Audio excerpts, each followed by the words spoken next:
Tudo se inicia quando Augusto encara seu funcionário com um olhar frio e determinado.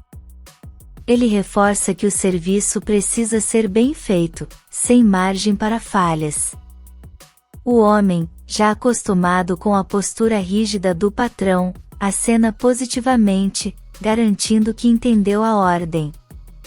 Mas Augusto não quer apenas uma confirmação, ele quer lealdade absoluta.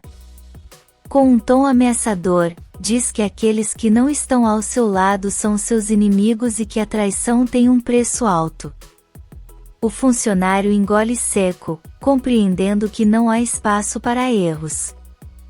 Enquanto isso, Ezequiel segura a luz nos braços, embalando-a com carinho. Sua expressão carrega o peso de arrependimentos do passado. Com um suspiro profundo, confessa que já fez escolhas erradas, mas que quando se está sozinho, sem filhos, as consequências parecem menores. Agora, tudo mudou.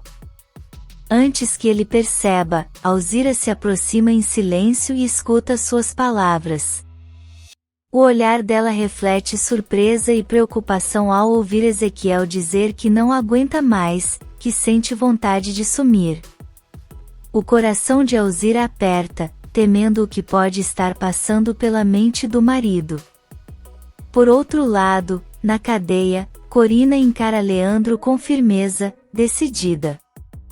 Ela diz que vai embora, e ele prontamente se oferece para acompanhá-la até a saída. Enquanto isso, na sala, Branca e Fina conversam em voz baixa. Branca se questiona se o fato da menina ter sido roubada pode prejudicar os planos delas, mas Fina, com um sorriso malicioso, garante que não. Pelo contrário, agora a denúncia será ainda mais convincente. Para ela, é apenas uma questão de tempo até Regina e Constanza acabarem atrás das grades. No restaurante, Benjamin observa César com entusiasmo e comenta que está tudo pronto para a grande inauguração. César, visivelmente emocionado, admite que ainda não acredita que está prestes a realizar dois grandes sonhos no mesmo dia: abrir seu restaurante e pedir a mulher que ama em casamento. Benjamin sorri e diz que será um dia inesquecível. Depois, menciona que fez um planejamento de vida para os dois, sugerindo que realizem alguns exames. César, porém, pede que esperem a inauguração terminar antes de pensar nisso. Mas Benjamin insiste, achando que é melhor resolver logo. César, por fim, cede, mas expressa seu desejo de que nunca precisem usar o seguro. Suas palavras deixam Benjamin pensativo. Em outro restaurante, Roberta e Germano brindam com vinho. Ele a observa atentamente antes de perguntar por que ela decidiu trabalhar na empresa Monterrubio apenas agora, já que seus irmãos sempre estiveram lá. Roberta sorri com amargura e explica que tentou várias vezes, mas nunca teve oportunidade. O pai dela sempre focou em Matias e Renata. Ela admite que já cometeu erros, muitos deles influenciados por sua mãe, mas agora quer mudar. O problema é que ninguém da família parece acreditar nela. Com um olhar sincero, pede que Germano não se deixe levar pelos comentários das pessoas e que dê uma chance para que se conheçam melhor. Germano hesita por um instante, mas logo sorri e diz que está gostando muito de estar ali com ela. No mesmo instante, Matias e Adriana entram no restaurante.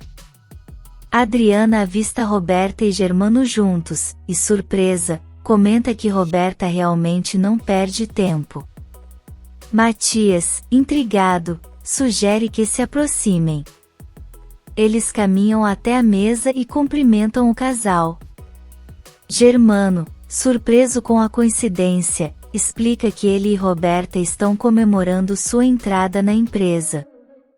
Matias aproveita a oportunidade e pergunta por sua esposa, ao que Germano responde que ela está viajando. Adriana, curiosa, pergunta há quanto tempo ele é casado, e Germano revela que são 25 anos.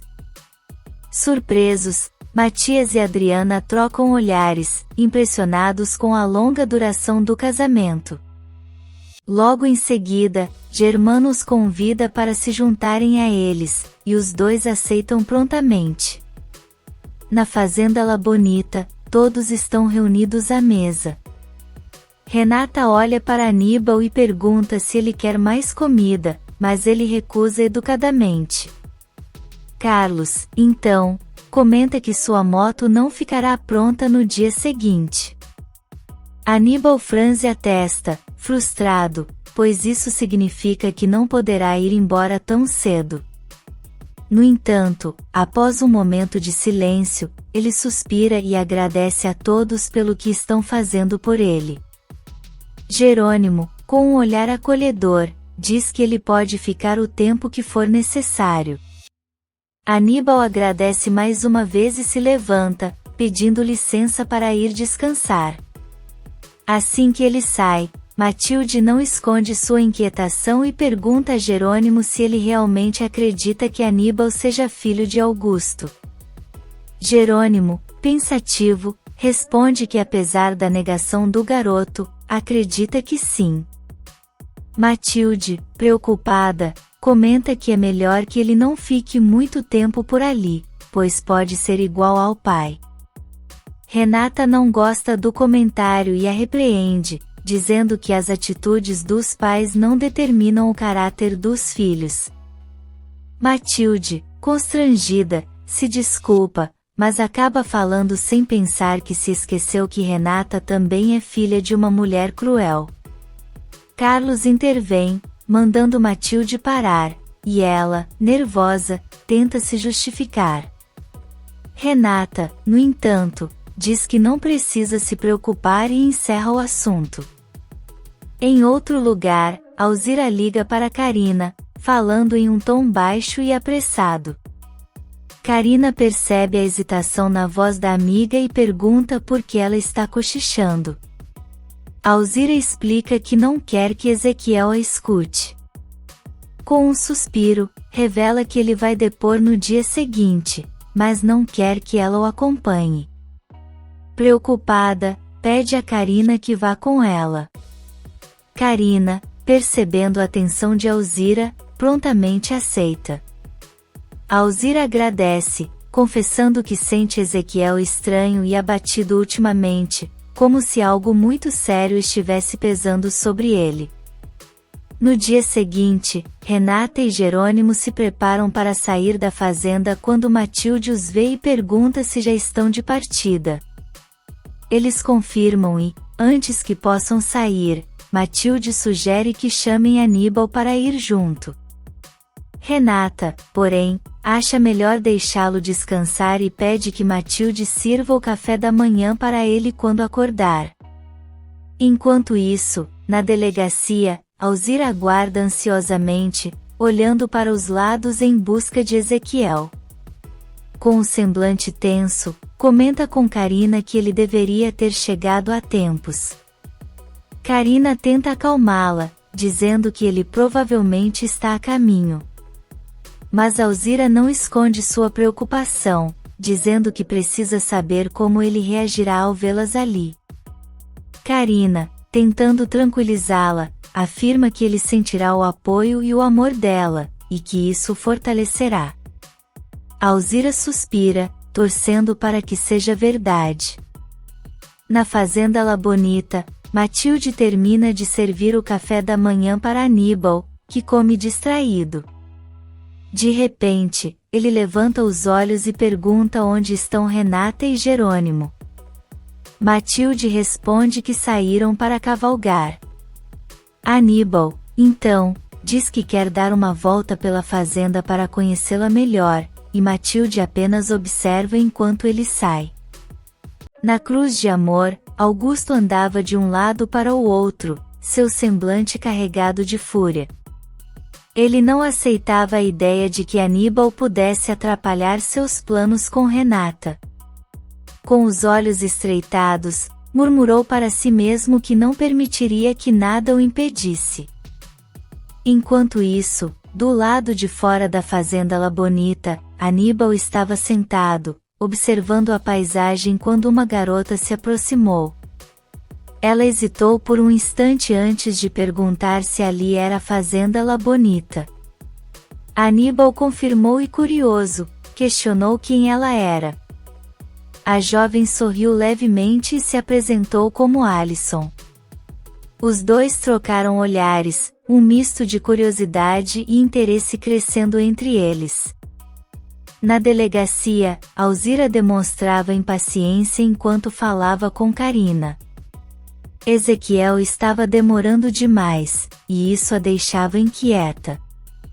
O delegado, impaciente, chamou pelo nome dele em voz alta.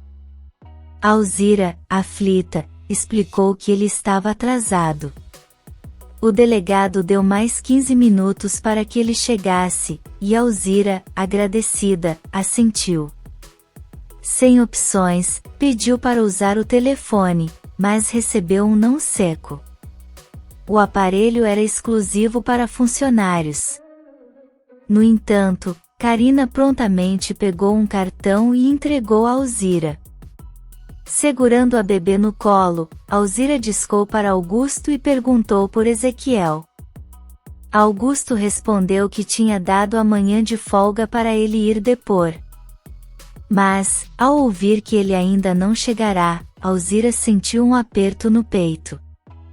Agradeceu e desligou, mas a preocupação em seu rosto era evidente. Longe dali, Jerônimo e Renata cavalgavam lado a lado em uma animada corrida. Jerônimo, com um sorriso vitorioso, brincou que havia ganhado. Renata riu, e com um olhar travesso, disse que sua égua havia fugido, distraindo-o propositalmente para sair correndo novamente. Porém, ao avançar alguns metros, parou abruptamente, o sorriso desaparecendo de seus lábios. O sangue gelou em suas veias ao ver um corpo pendurado em uma árvore. A voz dela saiu trêmula ao chamar Jerônimo, dizendo que era Ezequiel. Ele imediatamente desmontou e segurou Renata pelos ombros, tentando acalmá-la. Com firmeza, disse que avisariam às autoridades e a levou embora dali. Na fazenda, Manuela recebeu sua neta com um abraço caloroso. O reencontro foi carregado de emoção, e ela expressou sua felicidade em vê-la. A jovem, exausta da viagem, comentou que queria surpreender a avó, por isso não avisou que estava chegando. Aníbal, curioso, perguntou quanto tempo ela ficaria. Manuela sorriu e respondeu que apenas por uma temporada, assim como ele. Em seguida, chamou a neta para entrar e se refrescar, enquanto Aníbal a observava encantado. Na delegacia, Alzira continuava aflita. O delegado informou que caso Ezequiel não aparecesse, um mandado de prisão por desacato seria expedido. Alzira, com a voz embargada, garantiu que isso não seria necessário. Karina tentou tranquilizá-la, sugerindo que algo inesperado poderia ter acontecido. Mas Alzira sentia um aperto no peito, um pressentimento ruim que não conseguia ignorar. Pouco depois, Renata e Jerônimo chegaram à fazenda. Renata estava abalada, as lágrimas escorrendo por seu rosto. Manuela e Matilde correram até eles, preocupadas. Carlos e Lázaro também se aproximaram ao ouvirem o nome de Ezequiel ser mencionado. Com a voz grave, Jerônimo explicou que o haviam encontrado enforcado. O choque foi imediato. Manuela levou as mãos à boca, em prantos, murmurando que aquilo era uma tragédia. Lázaro, sem dizer nada, saiu correndo. Jerônimo chamou, mas ele não parou. Matilde, enxugando as lágrimas, explicou que Lázaro e Ezequiel sempre foram melhores amigos, e certamente ele precisava ver com seus próprios olhos. Ela própria sentia o mesmo e desabou em lágrimas. Enquanto isso, Alison observava Aníbal com um olhar atento. Com um tom hesitante, comentou que parecia não ter chegado em um bom dia. Ele quis saber o motivo, e ela explicou que viu um casal chegando, a mulher chorando muito, mas sua avó não a deixou ouvir o que aconteceu. Aníbal ficou inquieto e quis ir até lá, mas Alison segurou seu braço, pedindo que ficasse mais um pouco. Com um sorriso leve, perguntou o que ele estava fazendo ali. Aníbal explicou que tinha um assunto pessoal a resolver, e Renata e Jerônimo haviam lhe oferecido estadia. Por sua vez, ele quis saber o que a trouxera à fazenda. Alison contou que seus pais acreditavam que ela era anoréxica, mas garantiu que apenas gostava de cuidar da alimentação. Aníbal sorriu, percebendo a franqueza na fala dela. Em seguida, ela apontou para sua perna e perguntou por que ele estava mancando. Ele explicou que havia caído de moto. Os olhos de Alison brilharam de empolgação, perguntando quando ele a levaria para um passeio. Aníbal riu, dizendo que assim que a moto estivesse pronta. Ela sorriu e disse que o tempo que passasse na fazenda não seria tão ruim se tivesse a companhia dele. Dentro da casa, Carlos informou que já havia chamado a polícia para remover o corpo de Ezequiel. Matilde insistiu que precisava vê-lo, e Manuela concordou, mas Renata hesitou, dizendo que seria uma visão terrível. No entanto, ambas permaneceram firmes na decisão. Jerônimo então sugeriu ligar para Alzira, mas Matilde lembrou que ela estava na delegacia com Karina, acompanhando o depoimento de Ezequiel. Sem outra opção, Jerônimo decidiu ir até a casa dela, e Renata decidiu acompanhá-lo. Enquanto isso, Carlos se ofereceu para levar Matilde e Manuela até o local onde o corpo estava. Enquanto isso, Honório e Constanza tomavam café com Adriana, que relatava o encontro de Matias e ela com Roberta e Germano jantando juntos. Os dois ficaram surpresos com a notícia. Constanza afirmou que Roberta nunca mudaria, e Honório expressou preocupação. Ele comentou que Germano sempre fora um conquistador e relembrou um caso antigo em que o empresário se envolveu com uma funcionária muito mais jovem. O casamento dele desmoronou, e sua esposa, que era a verdadeira detentora do dinheiro da família, cortou toda a assistência. Adriana achou curioso que Roberta não soubesse disso e imaginou a reação dela, ao descobrir que Germano não era tão poderoso quanto aparentava. Constanza, por outro lado, preocupava-se com o impacto disso nos negócios da empresa. Na empresa, Roberta entrou na sala de Germano e perguntou se ele queria um café. Ele aceitou, e ela se ofereceu para buscar. No entanto, antes de sair, seu celular tocou. Era Josefina, exigindo dinheiro. Roberta respondeu de forma seca que não tinha tempo para isso, pois agora estava focada em seu trabalho. Desligou rapidamente. Germano, curioso, perguntou se era um pretendente. Roberta mentiu, dizendo que era um ex-namorado querendo reatar. Ela assegurou que não tinha interesse e saiu para buscar o café. Josefina, por sua vez, não conseguia acreditar que Roberta estava mesmo trabalhando na empresa. Incomodada com a ideia de perdê-la, prometeu a si mesma que não deixaria isso acontecer. Nesse instante, Leandro chegou, cobrando o dinheiro que ela lhe devia. Josefina explicou que ainda não o conseguiu e disse que precisaria da ajuda dele. Enquanto isso, Isidro recebeu os documentos para análise das digitais de Roberta e Regina. O advogado informou que Regina queria garantir que tudo estivesse pronto para que, ao completar 25 anos, pudesse receber a herança deixada por seu pai. Isidro concordou, mas não pôde evitar o pensamento de que ninguém imaginaria a verdadeira relação entre Roberta e Regina. De volta à cadeia, Josefina confidenciou a Leandro que precisaria sair à noite para encontrar Roberta e conseguir o dinheiro. Leandro recusou, questionando se Roberta realmente tinha esse dinheiro. Josefina garantiu que sim. Ele aceitou ajudá-la, mas do jeito dele. No povoado, Carlos, Matilde, Manuela e Lázaro observavam enquanto o corpo de Ezequiel era retirado. Lázaro estava inconformado e gritou, perguntando por que o amigo não pediu ajuda. Ele jurou que descobriria o motivo pelo qual Ezequiel chegou a esse ponto. Algum tempo depois, Alzira e Carina chegaram em casa acompanhadas por Jerônimo e Renata. O casal hesitou por um momento antes de revelar a verdade.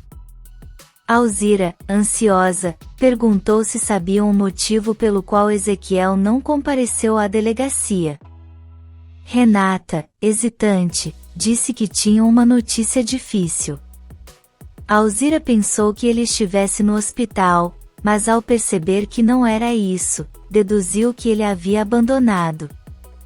Lembrou-se das palavras dele dizendo que queria sumir.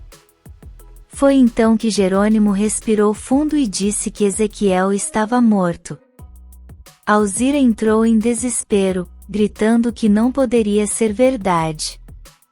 Chorando, implorou para vê-lo, mas Jerônimo e Renata tentaram segurá-la. A dor da perda parecia insuportável.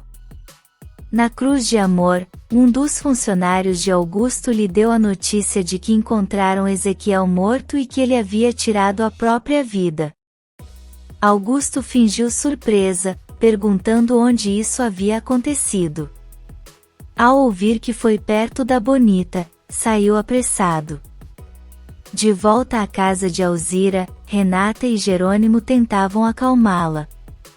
Em meio ao pranto, ela murmurava que não sabia como explicaria a Paulinho o que aconteceu com seu pai.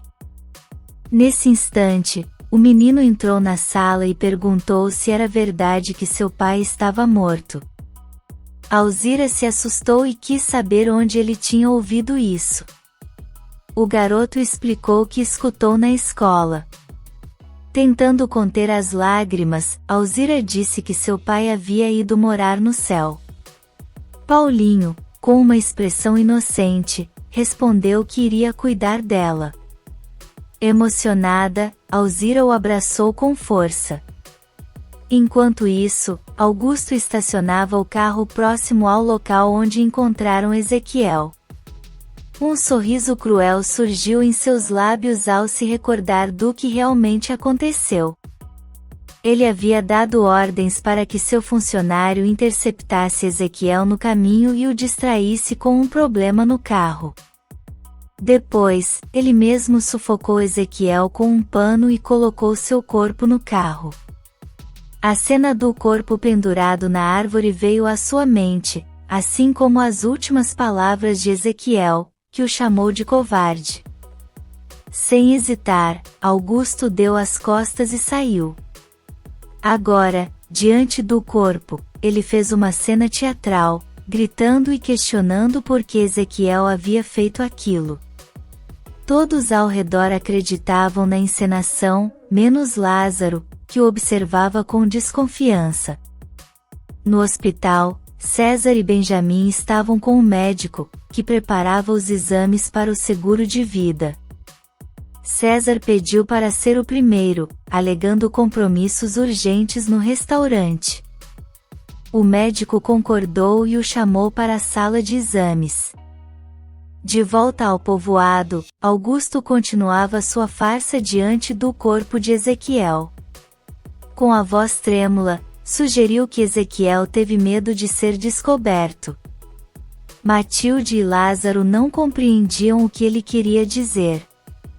Augusto então revelou que no passado, Ezequiel foi flagrado roubando.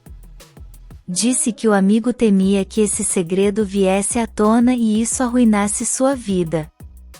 A revelação deixou todos chocados, mas Lázaro continuava desconfiado. Se você quer saber o que vem por aí, inscreva-se no canal e deixe seu like.